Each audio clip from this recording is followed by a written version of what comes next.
Good evening, everybody. My name is Sam Florer, and I am the Virginia History Day coordinator here at the Virginia Museum of History and Culture, located in Richmond, Virginia. I'm really excited to be talking about local history research today with my colleague from the Loudoun County Public Library system. So, Aryn, would you like to briefly introduce yourself? Sure. Again, my name is Aryn Dagirmanjian. Don't worry about the last name. I'm a programming coordinator here at Loudoun County Public Library. I am formerly a librarian, a teen services librarian here at the library. So I do have that research background, and I'm going to talk about some of the resources we have here at Loudoun County that are available to everyone. Excellent. So yes, today our focus is going to be on specifically how students and teachers can use local history and do local history research and incorporate it into a National History Day project. But much of the information that we're going to be covering, while we'll mention Loudoun County and Virginia related resources, much of the information is applicable to students, teachers, history enthusiasts, no matter where you're located. And also, much of the Virginia and Loudoun County information, we have lots of really great important history in Virginia and Loudoun County. And so maybe even if you're a student or teacher in another state, this might pique your interest and you might want to explore some of those resources anyways. So we should have some time at the end for questions and answers, but feel free to, as we go, to type any questions you might have into the chat. We'll be monitoring that and can address those as we go along as well. All right, so to get started, just a general brief overview of National History Day in case you are tuning in and you're unfamiliar with the program.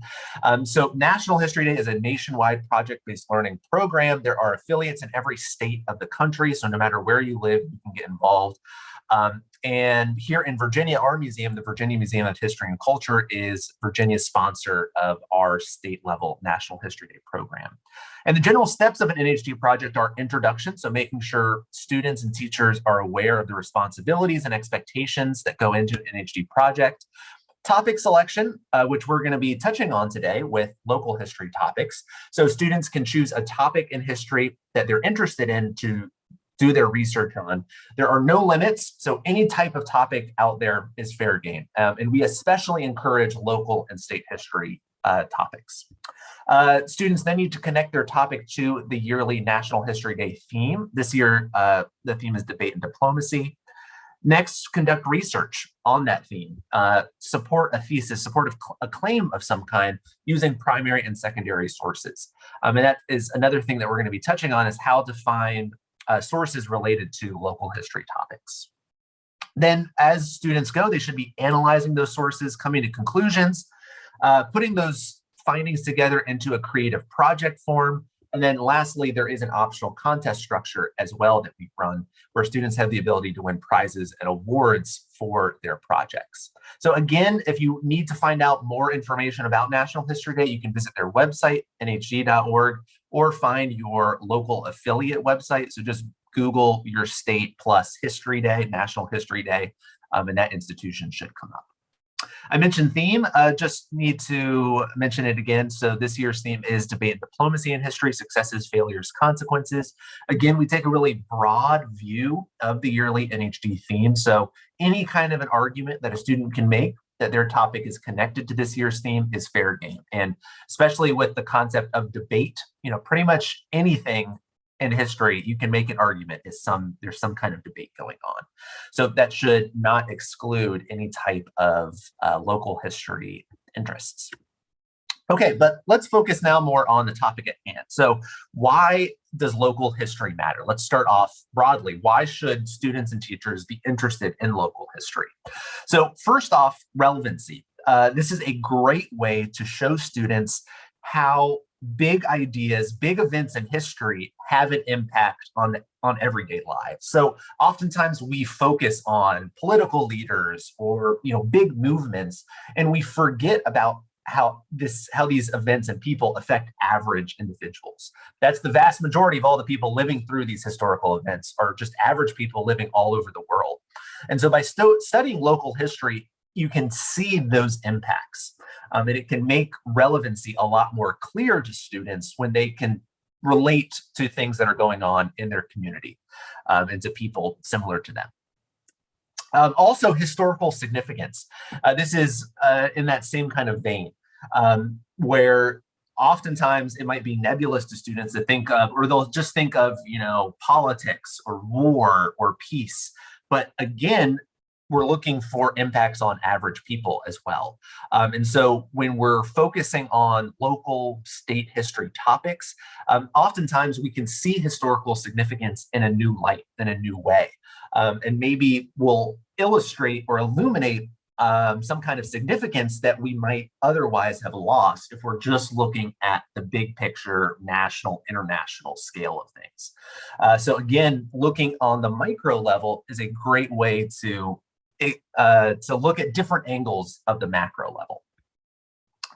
Unique opportunities. This is especially for students who are doing research on a local history topic. It's a great way to, one, make connections with people in your community. So at local universities, local community colleges, local libraries, local museums, where you might be doing your research or talking to the experts about your local history topic. Oftentimes, these are small institutions that are open to working with students and giving them opportunities that bigger institutions might not be able to do. So maybe this will lead to an internship. Maybe this will lead to a part-time job for a student really interested in history. And this can really be a great way to open the door to new opportunities moving forward, making those connections. It's never too early to start networking to help students in their academic career. So it's always you'll always get more interest from these people if you're talking about local topics that are oftentimes not talked about.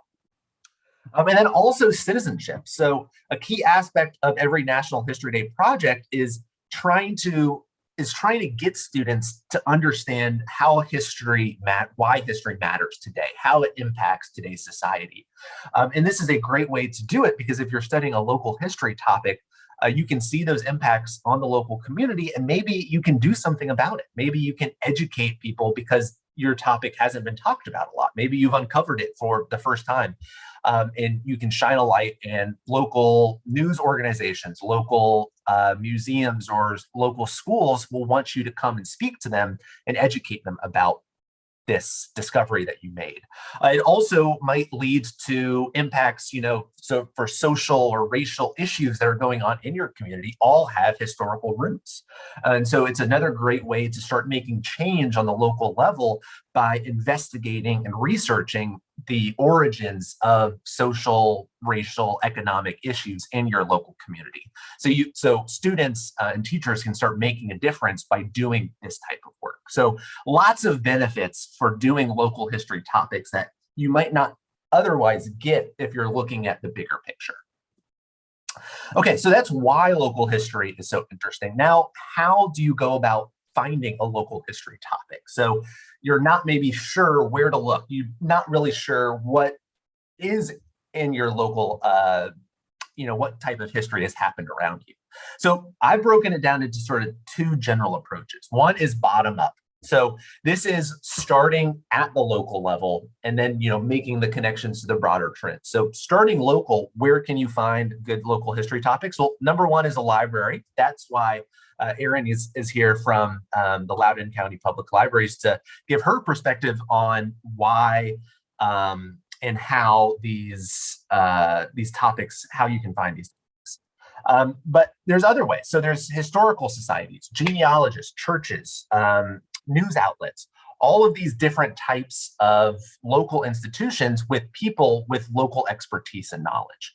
So if you go and you ask, what are some interesting topics? Maybe a local historical society has an exhibit on something that's happened, or genealogists will know some really cool, interesting stories that otherwise have not been reported. Churches, also great places to go because they're people who know the community really well. And news stories, the same thing applies. There oftentimes are connections to historical roots, historical topics in local news stories as well. And then also just driving around your community, looking for historical markers, Street names oftentimes can be interesting beginnings of research topics. So look at something that maybe you've thought about before, but have never really investigated, and there might be a whole story behind an old abandoned building or a marker or something that you otherwise might just drive by. So that's starting at the bottom, but then also you can get to local history topics by starting at the top. So you can look at indexes, footnotes, or bibliographies of books on bigger trends. So, a book on the home front during World War II. If you go through that, you're going to find references to specific people, specific places all throughout the United States. And maybe there's one in your state or your community, and that can be the beginning of an interest. Journal articles, the same thing. So you can start on that larger level, looking at secondary sources, going through their references and seeing what kind of information those historians are including.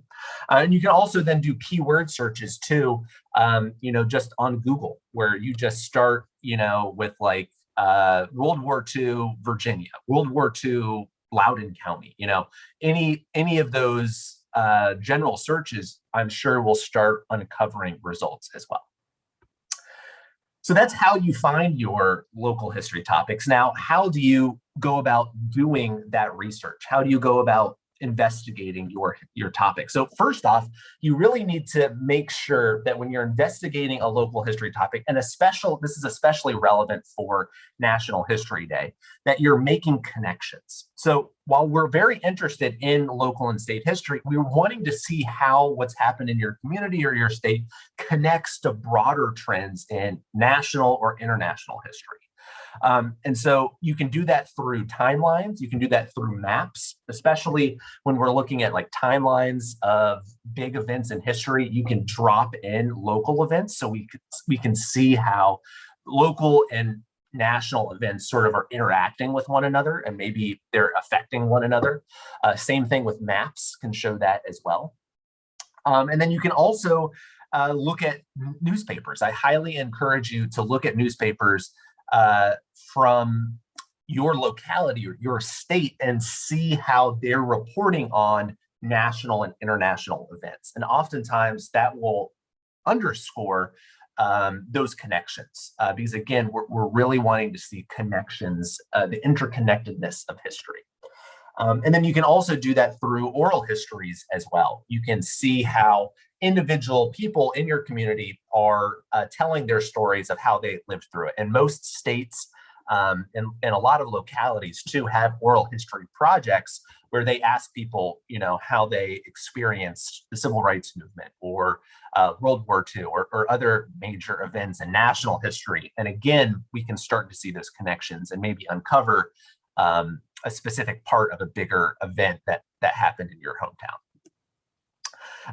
Okay, so that's sort of big picture. I now want to talk about too, just briefly, when you're actually doing your research and trying to find these local history topics and searching, you need to keep in mind a couple of general source reliability concepts to make sure what you're reading is accurate and worthwhile. So these are general things, and there are more and there are less. These are just the ones that I thought were most appropriate to touch on. So when you're looking at any source, and this especially applies to online sources, you need to look at the creator. What is the institution or author of the information that you're reading? So you can tell this online by the URL. So, .orgs, .govs are generally speaking more reliable because it's a government agency or a nonprofit that has made that information. Now, there are unreliable nonprofits as well. So .org is not 100% meaning accuracy, but generally speaking, it means it's going to be a little bit more reputable. I also highly suggest going to the about page of whatever institution, whatever website you ever go to. Always go to the about page. If they don't have an about page, that should be a red flag, because every institution that is reputable normally has a mission statement, and they have their staff members and their philosophies and background information about them. And if they don't have that, that means that they're trying to hide something. Maybe they are not super professional, and they didn't see that that was important to put together. And on that about page, you should be able to see, maybe it's a website that is sponsored, that has been created by another institution. And so you can do your background, maybe is this a political minded institution that has created this information website that's telling history, but maybe it's telling a particular slant or side of history that you need to be aware of when you're reading that information. Also, look at the look feel, especially when you're coming to websites. Does it look professional? If it doesn't look professional, then it is most likely less reliable. And it's as basic as that. Now, ads are a red flag sometimes too. That's not always the case. There are reputable institutions that have information that do have ads on their website. So that's not always a non-starter, but is normally something that you need to keep in mind, because if it's an institution that is relying on advertisements, oftentimes they might have a particular point of view that they're trying to tell. And then the content also is very important. And again, with the content, look at the author. So most reputable institutions have their information will be credited to somebody, because that person should be proud of the work they've done and they want to get the credit for it. And so if they're not putting an author, or it's not super clear who has written that information, again, be cautious. It's not always the case, especially when you're on like the National Archives or Library of Congress. They rarely have authorships shown there, but again, those are super, super reputable national organizations, so they don't have to worry about that as much. So just be careful there. And then also citations. So most reputable institutions and authors and scholars will include citations on all their work, saying where they got their information from. And again, if what you're reading doesn't have citations, or doesn't have any kind of a credit list or anything like that, or bibliography, works cited, again, need to be cautious. Not necessarily gonna negate what it's telling you, but just something to keep in mind. And then relevancy as well. When was the last time that information was updated? If it's referring to things that are now super outdated, again, need to be cautious there. Okay, so that's generally speaking just some things to keep in mind when you're searching online. Another sort of general piece of advice on how to search online, and these are again not everything that you need to know, but these are just the things that I personally often use, and they are a huge help when doing research. So these are known as Boolean operators, and it's a fancy word for just some simple words and symbols that you use while researching that tell the computer how to search whatever database you're using. So the first ones are and, the plus symbol, the ampersand symbol. And this just means it's going to combine the terms into a single search. So that means that, for instance, if we're searching radio and politics, if you type radio and politics into Google without the and capitalized, then you're going to get all the results that include either the word radio or the word politics, not necessarily both of those words together. But if you use the word capital and, or the plus symbol, or the ampersand symbol, you now will get results that include both of those words together. So you will only get results that have both radio and politics in them. And this applies to most archival databases that you search as well when you use that term. So very helpful if you're wanting to see a combination of things together. Another thing that combines things, but in a different way, are the quotation marks, the double quotes on either side of your term. And this is a multi-phrase searching. So for instance, if you're interested in the Virginia Constitutional Convention, if you put Virginia Constitutional Convention into Google without anything, you're going to get any result with the word Virginia, constitutional, or convention. So not super helpful. If you put and in there, you're going to get Virginia and constitutional and convention, but that might get you, Virginia's politicians' impact on the National Constitutional Convention. And that's not what I'm interested in. I want to know about Virginia's Constitutional Convention, which they held several of. So you can put a date in there as well. So if you put the quotes around that, now you're only going to get results with all three of those words in that order. So it combines things and it will search specifically for whatever you put in between those quotes in that order. So if you want to look for a name, put that in quotes, because if you put Thomas Jefferson, now that's not a great example because there are going to be so many hit results for that. But if you put, Joe Smith, you're going to get every result with the word Joe in it and every result with the word Smith. But now if you put parentheses around that, you'll only get Joe Smith together. So it can also be very helpful when searching for names or place names, things like that. And then the last thing I want to mention is searching on Google specific sites. So if you type the word site, S-I-T-E, and then the colon, you will get all the results from whatever site you put after it. So for instance, if we want to search on the Library of Congress's website for all of their railroad results, you write railroad space and then site colon loc.gov. And that's going to give you all of the results on Library of Congress's website with railroad in the word, in the description. It's a great way to search an entire website for a specific thing that you're looking for.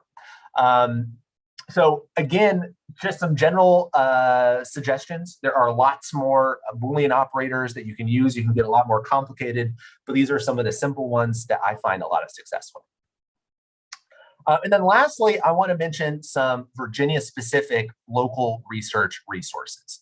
So these are sort of more on the state level, and Aryn will talk more about Loudoun County and the local level.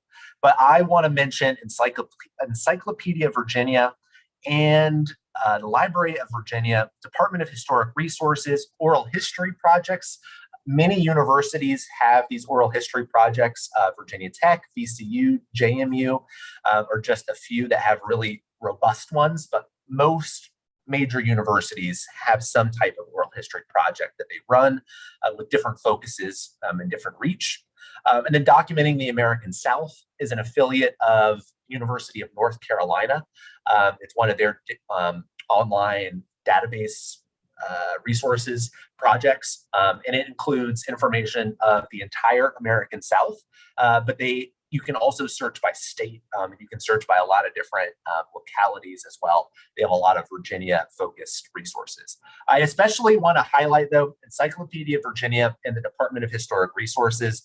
Both of those institutions, have maps on their websites where you can search entries. And with the Department of Historic Resources, they run Virginia's historical highway marker program. So all of those gray highway marker signs that you see throughout Virginia, those are all put up and organized by the Department of Historic Resources. And so you can search by a map, you can search by county, you can search by zip code to see all of those historical highway markers in that locality, in that area.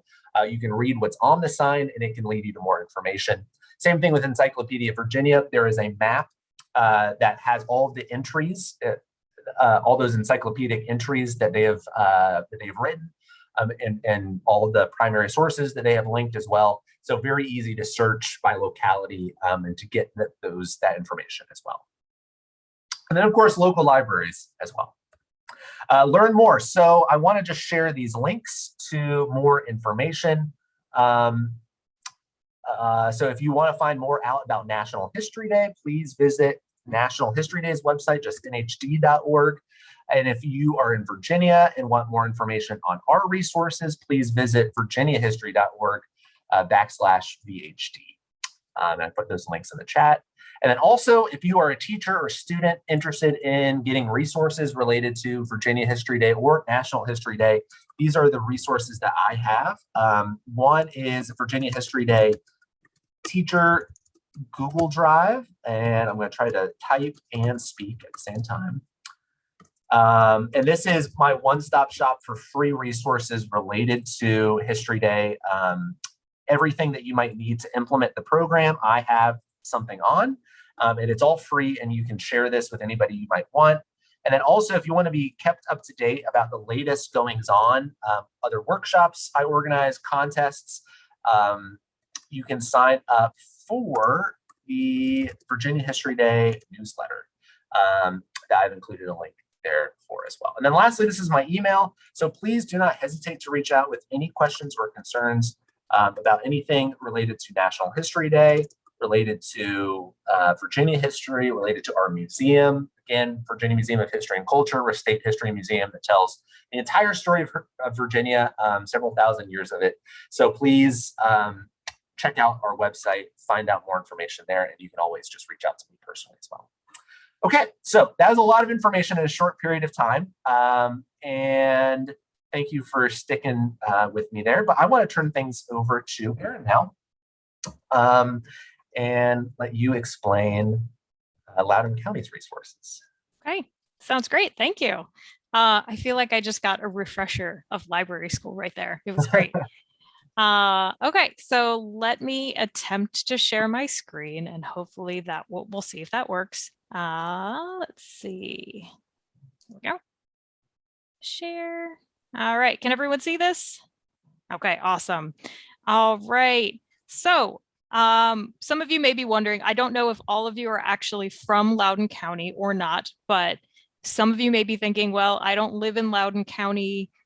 I can't get a Loudoun County library card. You can actually get a digital card from anywhere. So you can live anywhere, and you can get a 30-day digital library card where you can use our digital resources. And that's primarily what we're going to talk about today, is all of our digital resources. So in the case of National History Day, that's mainly for students, right? So we are going to go ahead and head to teens. And again, let's put this in the chat. Let's see if I can. I don't know if I can put it in the chat. We'll see. Okay, well, it's library.loudoun.gov, and I will try to put it in the chat. I will try to put all the links in the chat at the end. But for right now, it's library.loudoun.gov. You just go right to the top, you click on teens, and this is going to be really applicable for all of your middle and high school students. We do have children's and adults as well, so feel free to check those out. But if you go, this will have everything for teens. We do a lot of programming. We have a lot of other different resources. That's all here. But today we're going to primarily talk about the databases. Now, again, in order to use these databases, you do need a Loudoun County Library digital library card, which you can get. So if you don't have one of those yet, you can just scroll back down, go to get a library card, and then you can just fill this out. And again, this will give you access to all of the digital library resources for up to 30 days.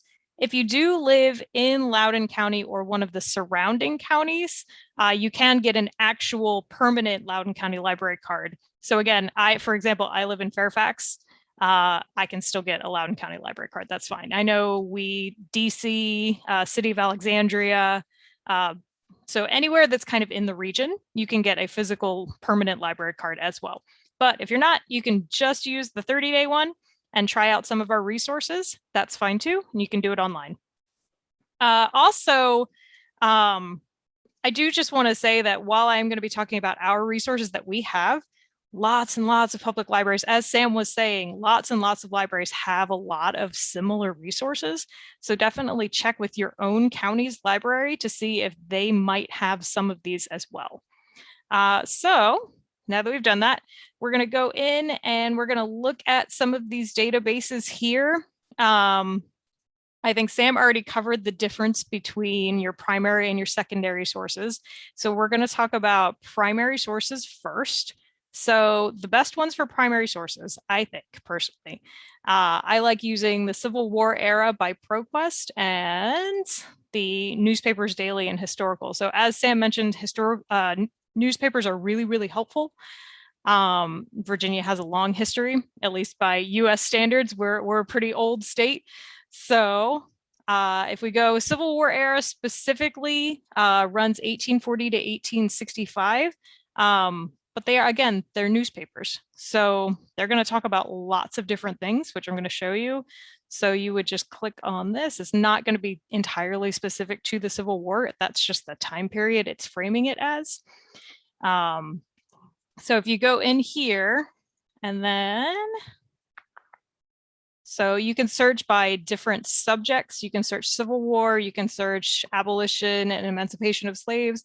There are a lot of different ways you can search. You can also get very, very specific, as you can with a lot of databases. I think Sam covered a lot of those topics. Boolean searches are really, really helpful, especially in databases like these. But what I like to go in and do is just look at publications, because again, we want some local history. So we want some Virginia history. So let's go in.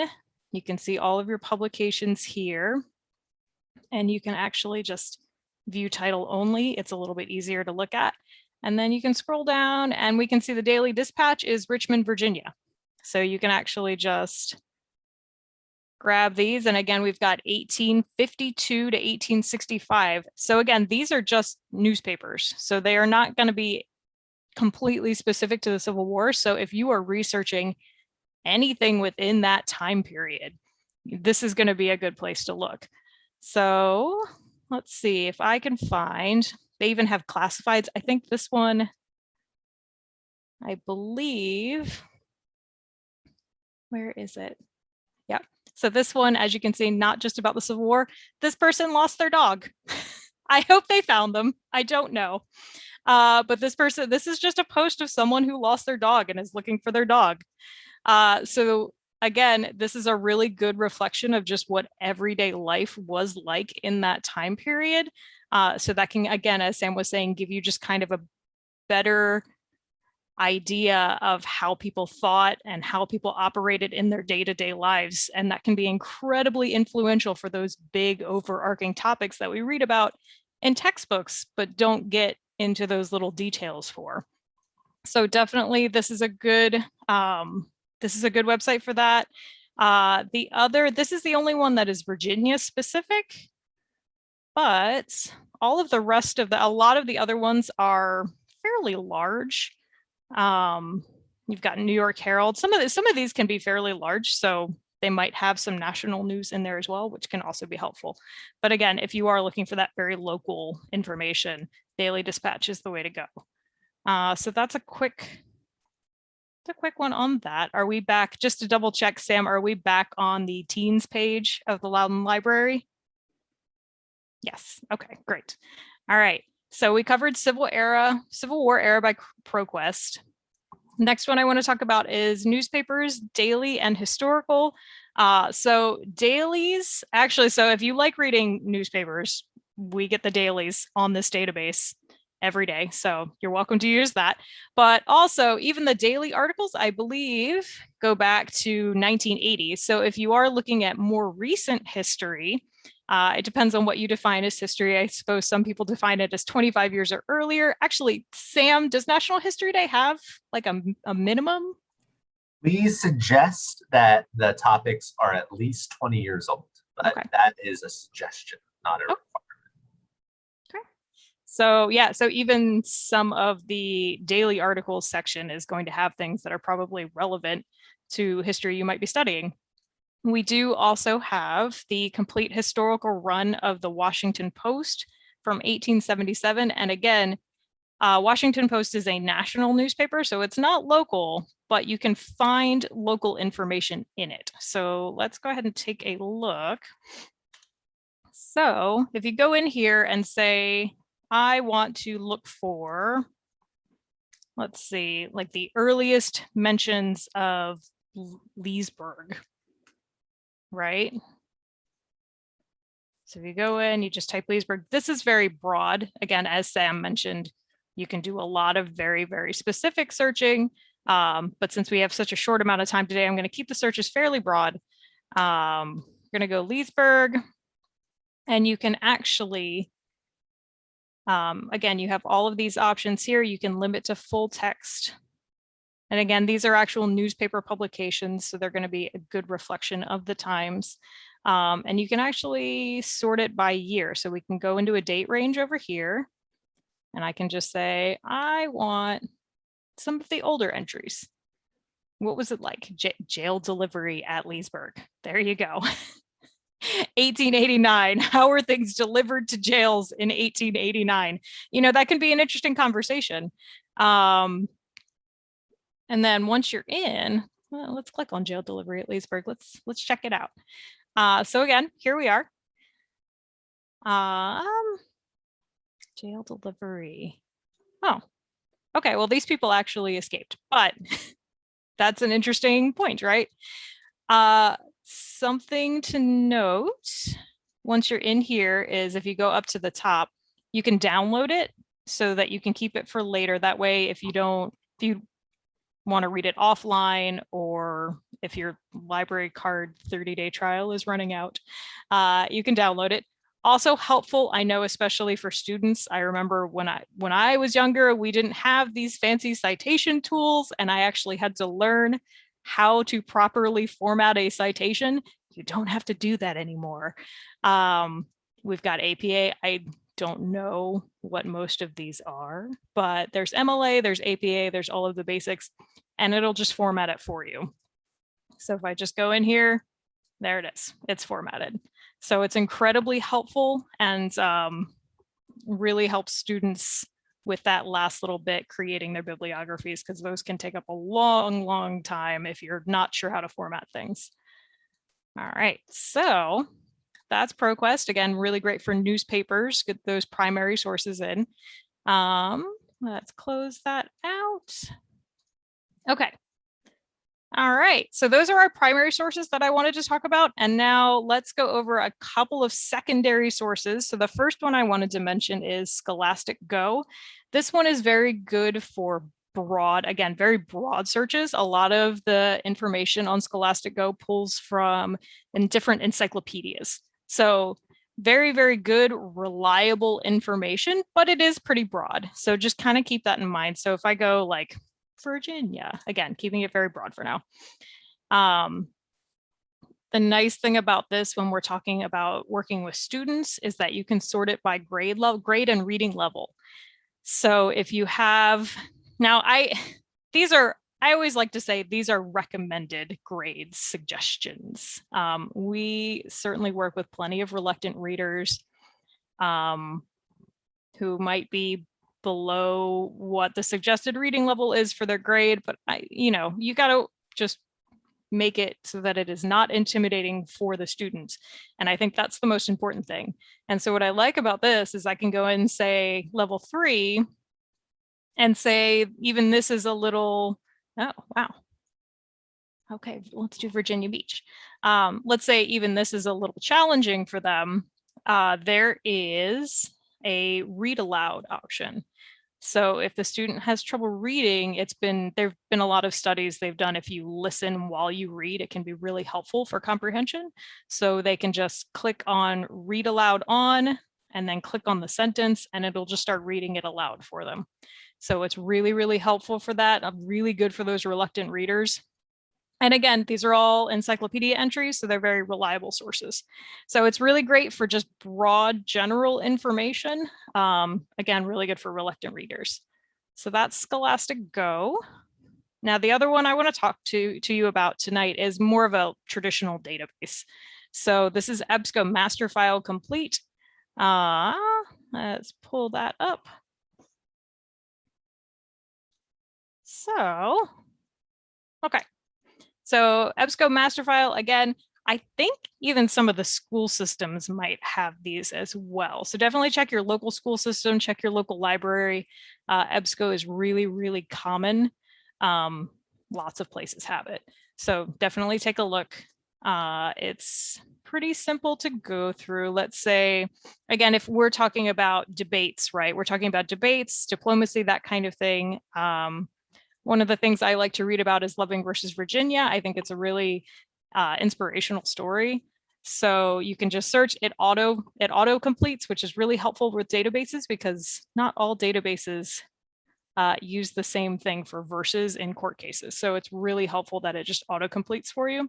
But this could be a good chance to use your Boolean searches, right? You could say Loving and Virginia. So it would have both of those words in it. So again, if we're talking about debates and diplomacy, you can pull up court cases. This will have lots of different types of sources. So again, if we have, let's pull up full text only, you can see we have periodicals. It's going to be a lot of those. You have academic journal articles. So it's a lot of, you have book reviews. So there are a lot of different types of sources in here, which is very useful because those are all going to have different viewpoints, different interpretations, and different ways of presenting the information. And this one, so much like the other one much like the newspapers database that I showed you, you can get the PDF and you can download it or you can print it. This with EBSCO, you can actually create an account. And once you've created an account, you can email things to yourself. You can save things for later. So when you log on later, say you don't have time to read all of these articles right now, you can actually just save them for later. So very helpful. Again, also, as I like, my favorite part, just having been a humanities major, my favorite part is the fact that they can do the citations for me. I love that. So really good for that. You can also listen, just like the other one. It's not, I would say it's not quite as comprehensive as Scholastic Go. I think maybe it's just because the language is a little more complicated, so it doesn't read it quite as well, but it's an option that you can try. Same thing with Translate. It's a pretty generic translation tool, but if you need it, it's there. You can give it a shot. You can translate it into different languages. So that is EBSCO. And those are the main databases I wanted to show people tonight. As you can see, we have lots of other ones. Other things that can be interesting. We have ancestry and heritage. So if you really want to dig into that local history, we've got lots of genealogies that you can dig through that can be interesting. If you're looking up the history of a specific family or a local politician, you know, digging up information on their relatives, their parents, you'd be surprised. A lot of times you'll find important people are related to each other. Or at least historical figures are often related to each other. So this is a good place to look for that. As Sam mentioned, we also have a lot of historical organizations. The Loudoun County Library doesn't particularly post them on our website, but there is loudonhistory.org that collects all of those organizations into a nice convenient list. They also post all of their upcoming events. So if you are in Loudoun County and you want to do something Loudoun County specific, these are really great organizations to reach out to. They're going to have a lot of local archives, people who are very knowledgeable about the area. I myself, while I have trained in research, I have only lived in Northern Virginia since 2018. So there's just a lot of personal connection that a lot of these groups will have that, you know, someone like me would not. So definitely get in touch with these groups. It's a great way to reach out, great way to learn about your communities. Again, that's loudonhistory.org. So let me see if I can stop sharing. There we go. Okay. So I'm going to go ahead and put that Loudoun. So that one is loudonhistory.org, very helpful.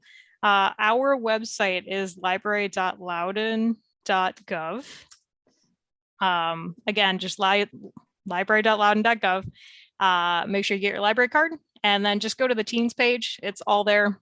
If you're an adult, which I think most of you here are, and you just want to do information, you just want to do research for your own information, you can check out the adults page. A lot of the databases are the same. There might be a couple more that are very adult specific, but for the most part, it's, you know, your historical databases, your newspapers, and genealogies. And I think, let me go through my list, make sure I got everything. I think that's everything I was going to share with you all tonight. Again, my name is Aryn Dagirmanjian. I am a programming coordinator at Loudoun County Public Library, and I work with a lot of the teen programming and teen events. So if you have any questions about events for your middle or high schoolers, feel free to shoot me an email. It's right in the chat down there. And I will, I guess, hand it back to Sam for questions and closings. Yeah, does anybody have any questions that Aryn or I could answer about local history in general, local history research in general, Virginia or Loudoun County related resources? And yeah, just, again, to emphasize, both of the things that Aryn and I discussed are applicable to no matter where you live, that there are local libraries, historical institutions that have resources, and it's just a matter of finding them and seeing what they have. And if you have any questions, reach out, because there are people like Aryn and I at every institution. And I can speak from personal experience. We always want to help and reach more people. So if you are thinking about doing local research or having your students get into it, please just reach out and make those connections. And people like us would be happy to help. You see, we have one question in the chat. It's SG, and they ask, I live in Maryland. Can I renew that 30-day card? 30 days may not be enough. So you cannot renew the card. I will say you can use a different email. But you cannot renew it, no. Actually, well, if you're in, we are reciprocal, I believe, with Montgomery and Frederick. So the county's right on the border. So if you live there, you can get a physical, you can get a permanent card.